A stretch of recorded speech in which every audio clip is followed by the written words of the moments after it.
Bonjour chers amis de Bill et Bob, mon nom est Chad B, je suis alcoolique. Enfin, euh, aujourd'hui on va entamer la lecture du chapitre Notre méthode du gros livre des Alcoholics Anonymous World Services. Donc ce chapitre-là, c'est un chapitre de référence. Le livre, il est tout un livre de référence, là. Mais notre méthode, on lit la première partie, les premières quelques pages à chaque réunion des alcooliques anonymes. Donc, chapitre 3, notre méthode. Avant qu'on commence, chers amis, s'il vous plaît, vous pouvez vous abonner à notre chaîne des réflexions quotidiennes et payer une alerte. Soyez pas gênés de partager partout la vidéo. Ça nous donne l'occasion de passer le mot, puis peut-être, on ne sait jamais, les résultats ne nous appartiennent pas, mais on peut peut-être aider un alcoolique qui souffre encore. Donc, sans plus tarder, on va continuer. Ouf, prends votre place. Bon. Notre méthode, chapitre 3. Rarement avons-nous vu faillir à la tâche celui qui s'est engagé à fond dans la même voie que nous. Ceux qui ne se rétablissent pas sont des gens qui ne peuvent pas ou ne veulent pas se soumettre complètement à ce simple programme. Ce sont des hommes et des femmes qui sont naturellement incapables d'être honnêtes envers eux-mêmes. Il y en a de ces malheureux. Ce n'est pas de leur faute, ils semblent être nés ainsi. Leur nature ne leur permet pas de comprendre et de mettre en pratique une façon de vivre qui exige une rigoureuse honnêteté. Leur chance de réussite se situe au-dessus de la moyenne. Il y a aussi ceux qui souffrent de graves désordres émotifs et mentaux, mais plusieurs d'entre eux se rétablissent s'ils sont capables d'honnêteté. Les récits de nos vies révèlent, de façon générale, ce que nous étions, ce qui nous est arrivé et comment nous sommes maintenant. Si vous avez décidé que vous voulez ce que nous avons et que vous voulez tout faire pour l'obtenir, alors vous êtes prêt à prendre certaines mesures. Devant certaines de ces étapes, nous avons hésité. Nous avons cru pouvoir trouver une méthode plus facile, plus douce, mais ce fut impossible. Avec toute l'ardeur que nous avons, nous vous supplions d'être sans crainte et sincères dès le début. Certains d'entre nous ont tenté de s'accrocher à leurs vieilles idées, mais le résultat a été nul tant qu'ils ne se sont pas complètement abandonnés. N'oubliez pas, nous avons affaire à l'alcool, qui est puissant, déroutant et sournois. Sans aide, c'est trop pour nous. Mais il y a un être qui a tout pouvoir, et cet être, c'est Dieu. Puissiez-vous le découvrir maintenant. Les demi-mesures ne nous ont rien donné. Nous nous trouvions à un tournant de notre vie. Nous avons demandé sa protection et son aide, et nous nous sommes abandonnés à lui complètement. Voici les étapes que nous avons suivies et que nous proposons comme programme de rétablissement. 1. Nous avons admis que nous étions impuissants devant l'alcool, que nous avions perdu la maîtrise de notre vie. 2. Nous en sommes venus à croire qu'une puissance supérieure à nous-mêmes pouvait nous rendre la raison. 3. Nous avons décidé de confier notre volonté et notre vie aux soins de Dieu tels que nous le concevions. 4. Nous avons procédé sans crainte à un inventaire moral et approfondi de nous-mêmes. 5. Nous avons avoué à Dieu, à nous-mêmes et à un autre être humain la nature exacte de nos torts. 6. Nous étions tout à fait prêts à ce que Dieu élimine tous ses défauts. 7. Nous lui avons humblement demandé de faire disparaître nos défauts. 8. Nous avons dressé une liste de toutes les personnes que nous avions lésées et nous avons consenti à réparer nos torts envers chacune d'elles. 9. Nous avons réparé nos torts directement envers ces personnes dans la mesure du possible, sauf lorsqu'en ce faisant, nous risquions de leur nuire ou de nuire à d'autres. 10. Nous avons poursuivi notre inventaire personnel et promptement admis nos torts dès que nous nous en sommes aperçus. 11. Nous avons cherché par la prière et la méditation à améliorer notre contact conscient avec Dieu tel que nous le concevions, lui demandant seulement de connaître sa volonté à notre égard et de nous donner la force de l'exécuter. Et 12. Ayant connu un réveil spirituel comme résultat de ces étapes, Nous avons alors essayé de transmettre ce message à d'autres alcooliques et de mettre en pratique ces principes dans tous les domaines de notre vie. Plusieurs d'entre nous se sont exclamés « C'est trop difficile, je ne pourrai pas y arriver ». Ne vous découragez pas.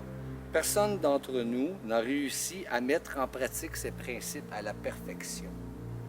Nous ne sommes pas des saints. Ce qui compte, c'est que nous sommes disposés à progresser selon des principes spirituels. Les principes que nous avons énoncés sont des guides vers la croissance. Nous parlons de croissance spirituelle plutôt que de perfection spirituelle. Notre description de l'alcoolique, le chapitre consacré aux agnostiques et nos aventures personnelles avant et après notre établissement font ressortir 3 choses importantes. A. Nous étions alcooliques et incapables de prendre nos vies en main. B. Probablement qu'aucune puissance humaine n'aurait pu nous délivrer de notre alcoolisme. C. Dieu pourrait le faire et le ferait si nous le recherchions. Dès lors, convaincus, nous sommes arrivés à la 3e étape, celle de la décision de confier notre volonté et notre vie aux soins de Dieu tels que nous le concevions. Qu'attendons-nous par là et que faut-il faire? La première condition est d'avoir la conviction d'une vie menée selon notre volonté personnelle peut difficilement être réussie. En agissant ainsi, nous entrons presque toujours en conflit avec quelque chose ou quelqu'un, même si nos intentions sont bonnes. La plupart des gens essaient de vivre en ne comptant que sur eux-mêmes.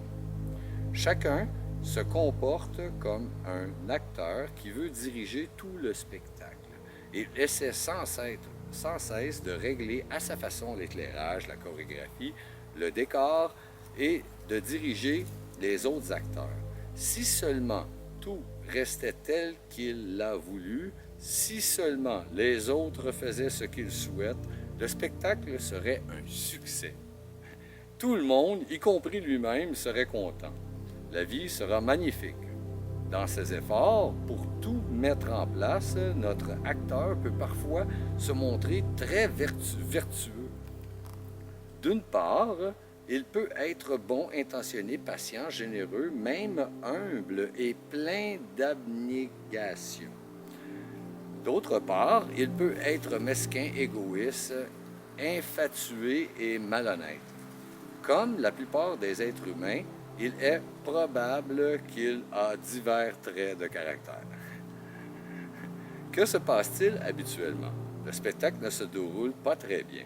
Les acteurs commencent à croire que la vie est injuste envers lui. L'acteur commence à croire que la vie est injuste envers lui, Il décide de forcer davantage. La fois suivante, il devient plus exigeant et plus bienveillant selon le cas.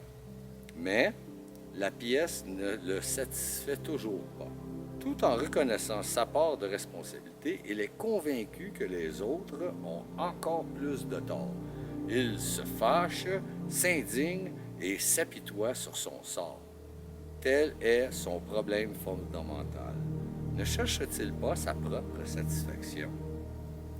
Même lorsqu'il essaie d'être bon avec les autres, n'est-il pas victime de l'illusion que l'on peut tirer bonheur et satisfaction de ce monde à la seule condition de savoir s'y prendre? N'est-il pas évident pour le reste des acteurs que c'est à cela qu'il travaille?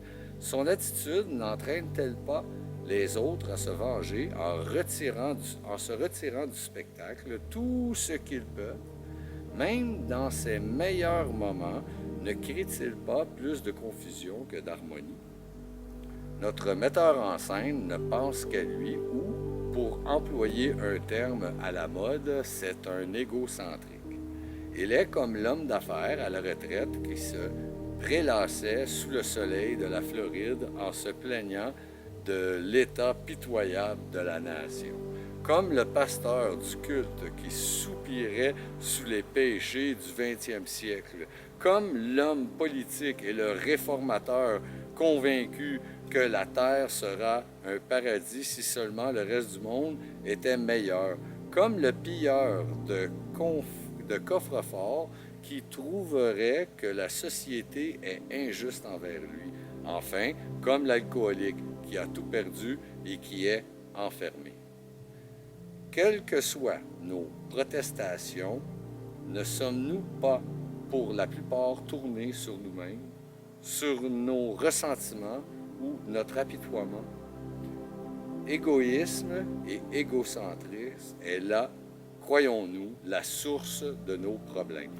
Animés par une centaine de sortes de peurs, déçus de nous-mêmes, ne cherchant que nos intérêts et nous apitoyant sur notre sort, nous marchons sur les pieds de nos semblables et ils réagissent.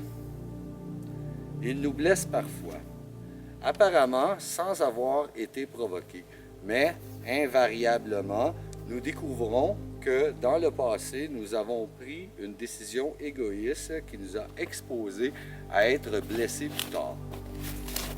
Nous sommes donc les principaux artisans de nos malheurs. Ils viennent de nous. Et l'alcoolique fournit l'exemple parfait de la volonté personnelle déchaînée. Même si, la plupart du temps, il ne se rend pas compte. Il ne s'en rend pas compte, excusez-moi. Avant toute chose, nous, les alcooliques, devons nous corriger de notre égoïsme. Sinon, il nous tuera. Et avec Dieu, c'est possible. Il semble souvent que seule son aide puisse nous libérer totalement de nous-mêmes.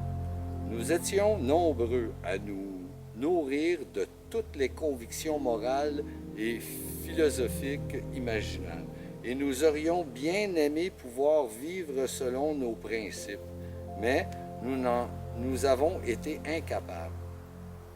Nous n'avons pas non plus réussi à réduire de beaucoup notre égocentrisme par notre seul désir et en comptant sur notre propre force. Il nous fallait l'aide de Dieu.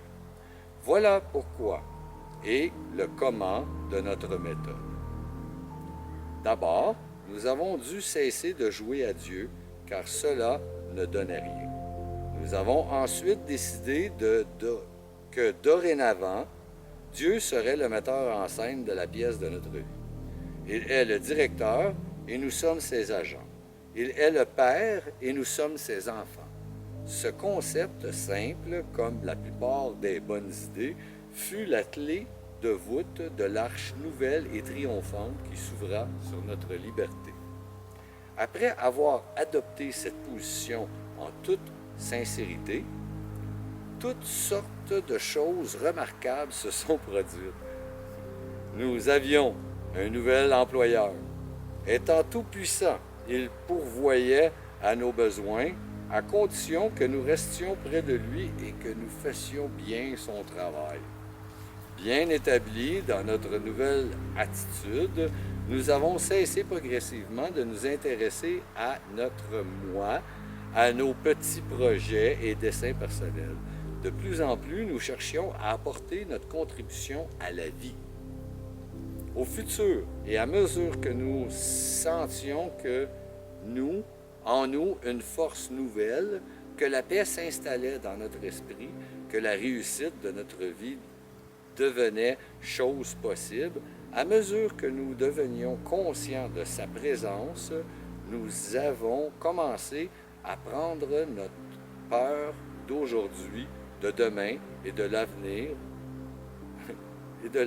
Nous avons commencé à perdre notre peur, d'aujourd'hui, de demain et de l'avenir. Nous naissions à nouveau. Nous en étions à la troisième étape. Plusieurs d'entre nous ont adressé à notre Créateur, tel que nous le concevions, la prière suivante.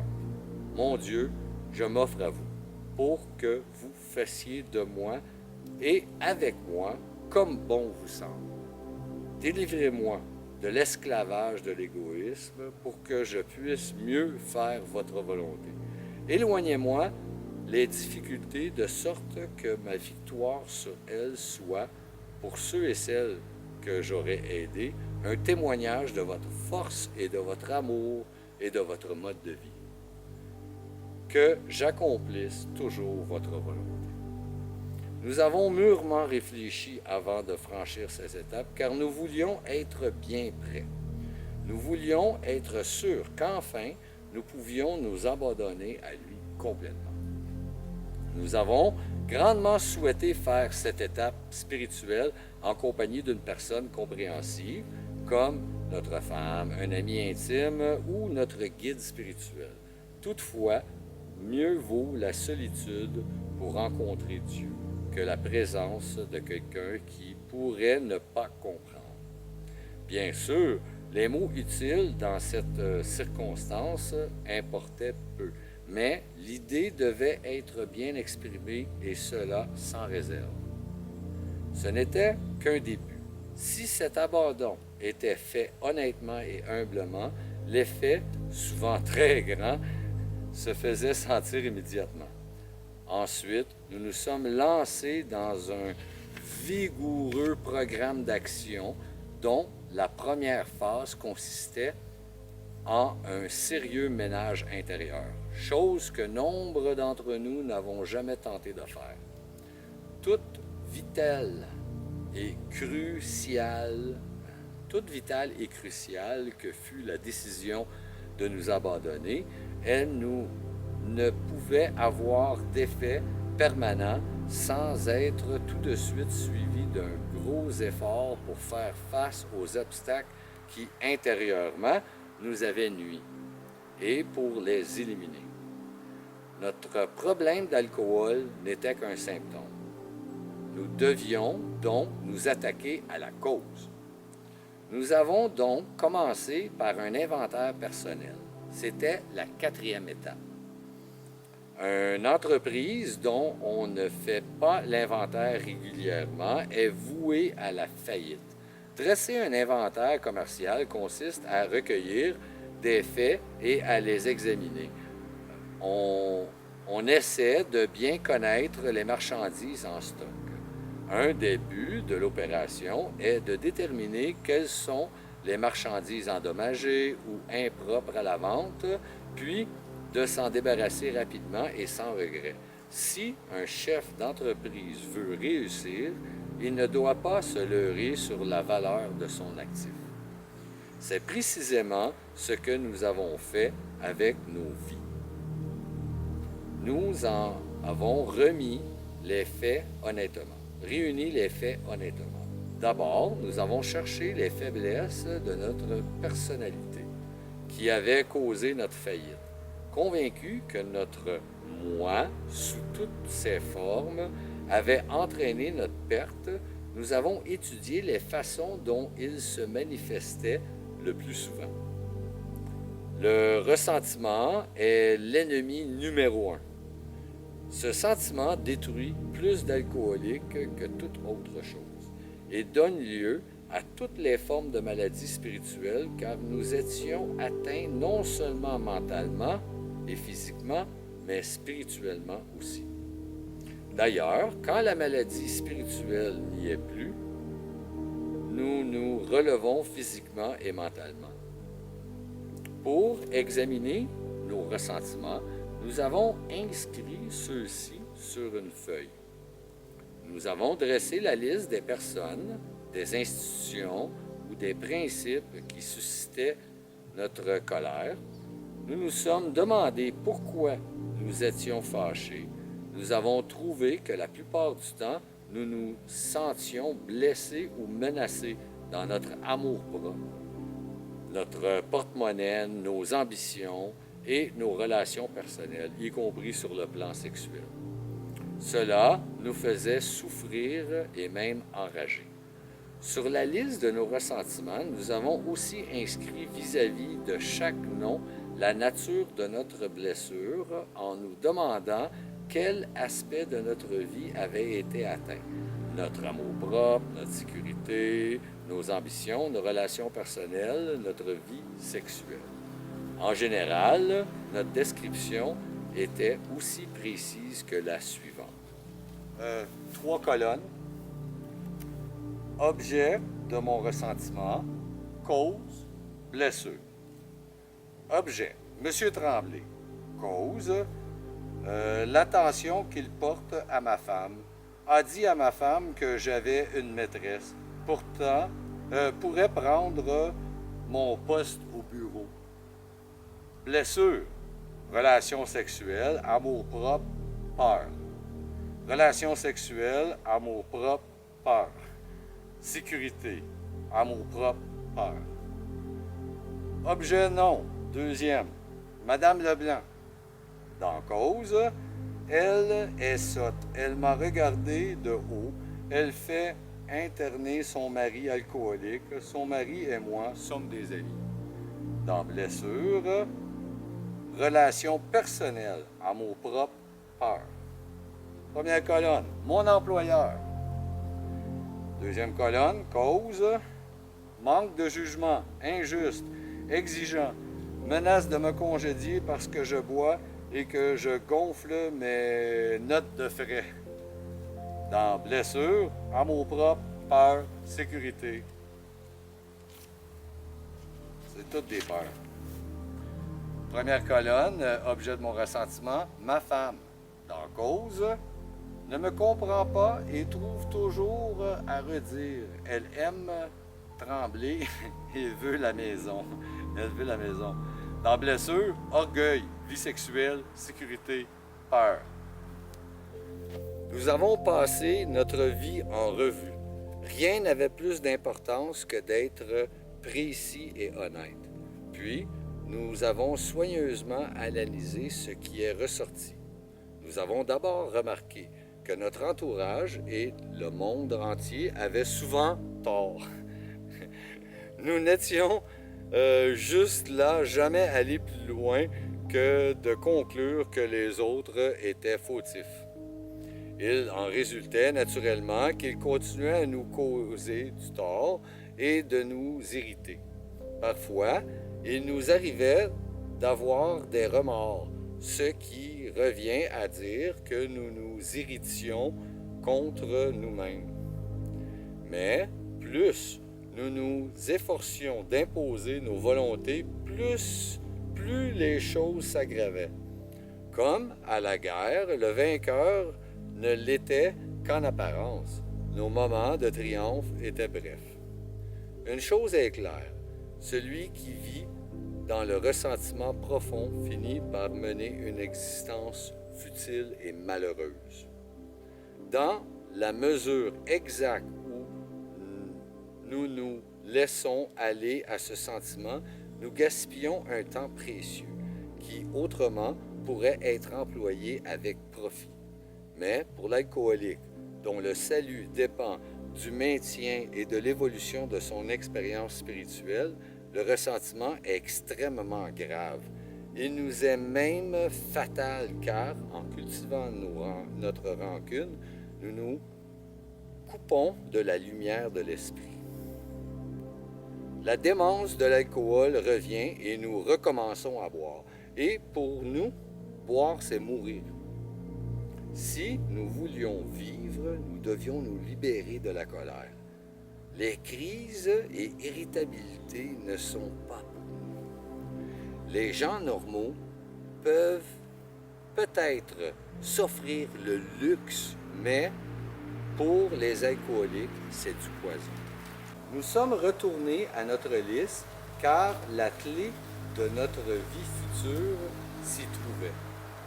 Si nous étions disposés à l'examiner dans un esprit totalement différent, nous avons constaté que nous nous étions vraiment laissés dominer par le monde et par nos semblables.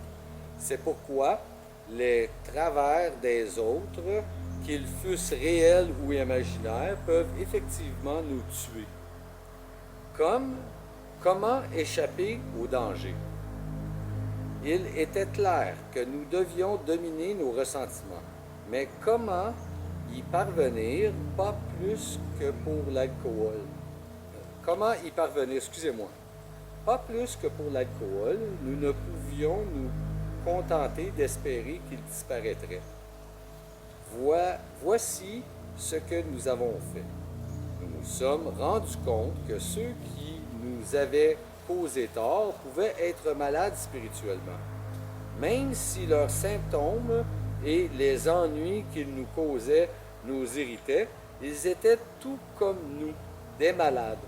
Nous avons demandé à Dieu de nous aider à leur démontrer la même tolérance, la même pitié et la même patience que nous aurions été heureux de témoigner à un ami malade. Lorsqu'une personne nous blessait, nous nous disions, « Elle est malade. Que puis-je faire pour l'aider? » Mon Dieu, gardez-moi de la colère. Que votre volonté soit faite. Nous évitions la vengeance et les disputes, comme nous l'aurions fait avec une personne malade. Si nous n'avions pas agi ainsi, nous aurions perdu nos chances de nous rendre utiles. Nous ne pouvions pas venir en aide à tout le monde, mais au moins grâce à Dieu, nous apprenons à être bons et tolérants envers tout un chacun. Nous sommes rendus à notre liste en ne tenant pas compte des torts des autres envers nous. Nous avons résolu d'examiner nos propres fautes. Dans quel cas avions-nous été égoïstes, malhonnêtes, calculateurs et effrayés? En face d'une situation donnée dont nous n'étions pas entièrement responsables, nous tentions de faire totalement abstraction de l'autre personne en cause. Étions-nous à blâmer? Nous faisions notre inventaire à nous, pas celui de l'autre. Quand nous constations nos fautes, nous les prenions en note. Elles étaient là, écrites, noir sur blanc. Après avoir honnêtement rendu nos torts, nous avons consenti à les redresser. Remarquez que le mot « peur » est entre parenthèses dans les 4 cas. M. Tremblay, Mme Leblanc, l'employeur et la conjointe. Ce petit mot affecte d'une certaine façon presque tous les aspects de notre vie. La peur était comme un fil mauvais et pourri à trame sur laquelle nos existences étaient tissées. Elle a engendré des situations qui nous ont causé des malheurs que nous ne croyions pas avoir mérités. Mais n'avions-nous pas été à l'origine de tout cela? Il nous arrive parfois de penser que la peur est aussi grave que le vol. Elle semble même entraîner des ennuis, plus d'ennuis. Nous avons soigneusement passé en revue toutes nos craintes en les écrivant, même si aucun ressentiment n'y était rattaché. Nous nous sommes interrogés sur la cause de nos peurs. N'était-ce pas parce que notre autosuffisance nous avait lâchés? L'autosuffisance nous avait servi jusqu'à un certain point, mais pas encore assez. Certains parmi nous avaient déjà eu dans une grande confiance en eux-mêmes, même cela n'avait pas suffi à venir à bout de leurs peurs et autres difficultés. Lorsque notre peur nous rendait suffisants, c'était encore pire. Nous croyons qu'il existe peut-être une meilleure méthode, car maintenant, nous avons d'autres assises, la confiance en Dieu et l'abandon à ses soins. Plutôt que nous fier à notre moi limité, nous faisons confiance à un Dieu infini. Nous sommes dans le monde pour tenir le rôle qu'il nous a assigné. Dans la mesure où nous faisons ce que nous croyons qu'il veut et où humblement nous nous en remettons à lui. Il nous aide à accepter les calamités avec sérénité. Jamais ne nous excusons auprès de quiconque de dépendre de notre Créateur. Nous pouvons faire fi de ceux qui considèrent la spiritualité comme la voie de la faiblesse. Au contraire, elle est plutôt la voie de la force. L'histoire a démontré que la foi est synonyme de courage. Tous les hommes de foi ont du courage. Ils ont confiance en leur Dieu. En aucun cas, nous n'avons à nous excuser à cause de Dieu. Nous le laissons plutôt démontrer à travers nous ce qu'il peut faire. Nous lui demandons de nous libérer de notre peur et de nous faire voir que ce qu'il attend de nous.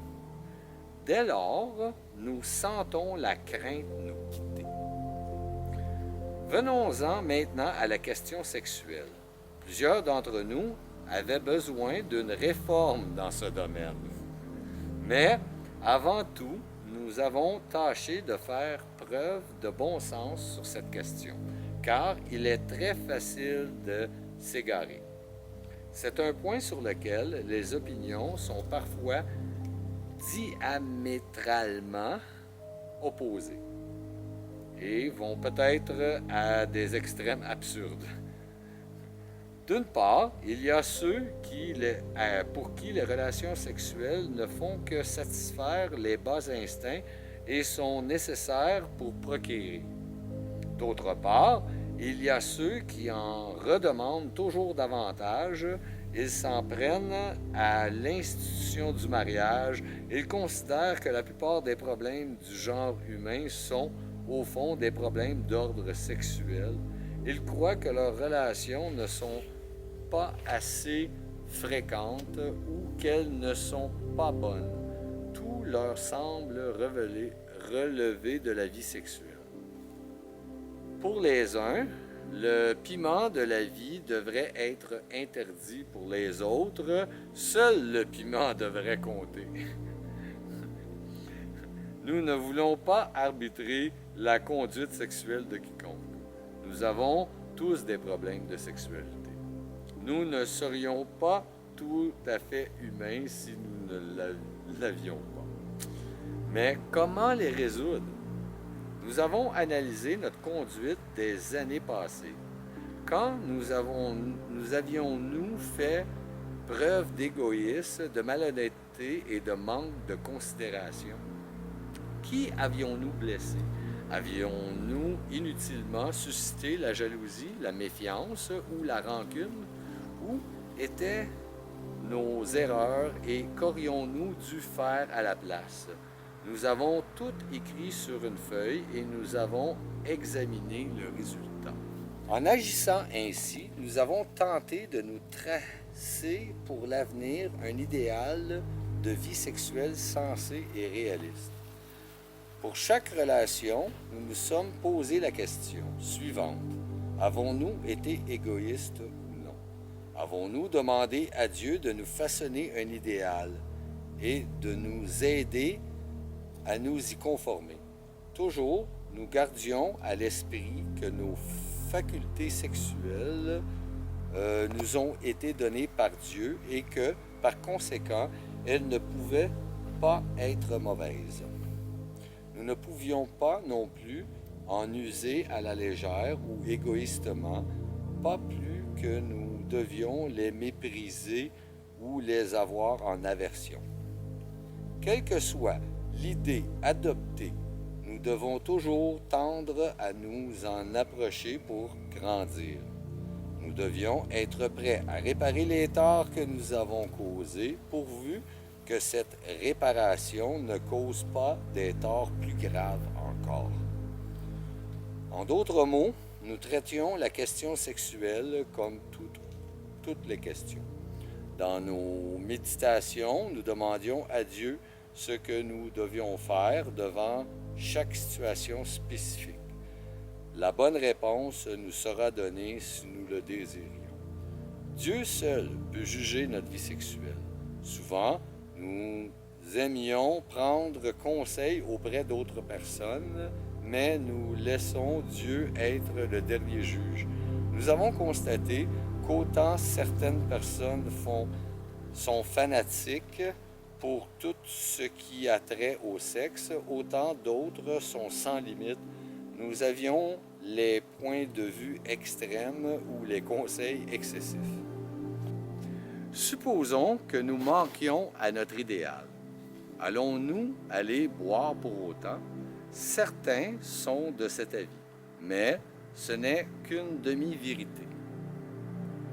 Tout dépend de nous et de nos motifs.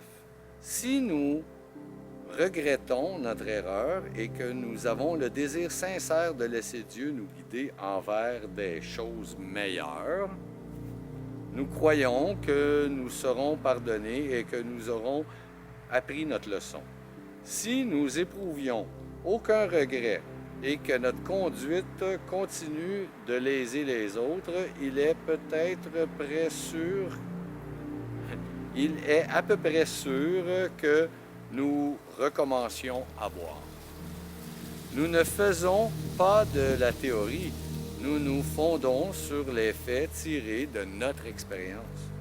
Résumons en matière la vie sexuelle, nous prions ardemment pour que le juste idéal, la ligne de conduite à suivre dans chaque situation critique, le bon sens et la force de faire ce qui est bien.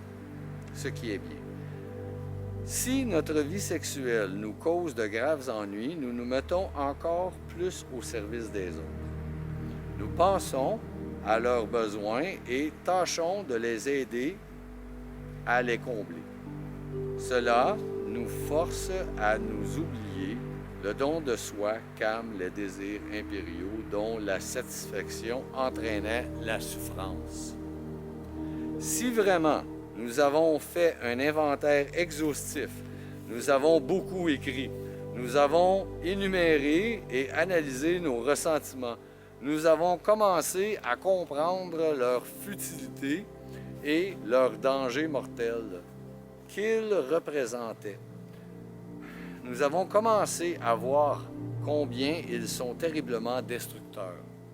Nous avons commencé à apprendre ce que sont la tolérance, la patience et la bonne volonté envers nos semblables, même envers nos ennemis, et que nous avons vus comme des êtres malades.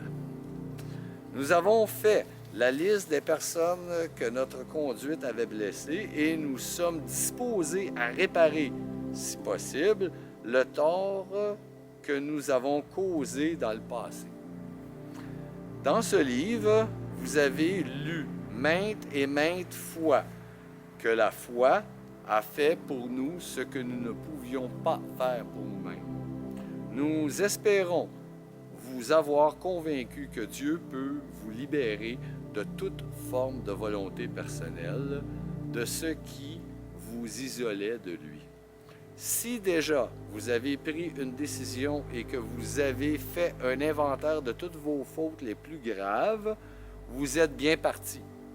Ainsi, vous avez absorbé et digéré quelques grosses vérités de vous-même. Wow.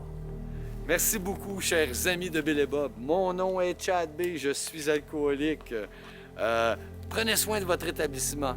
Et puis, je vous souhaite un merveilleux 24 heures. Au revoir. Je vous aime.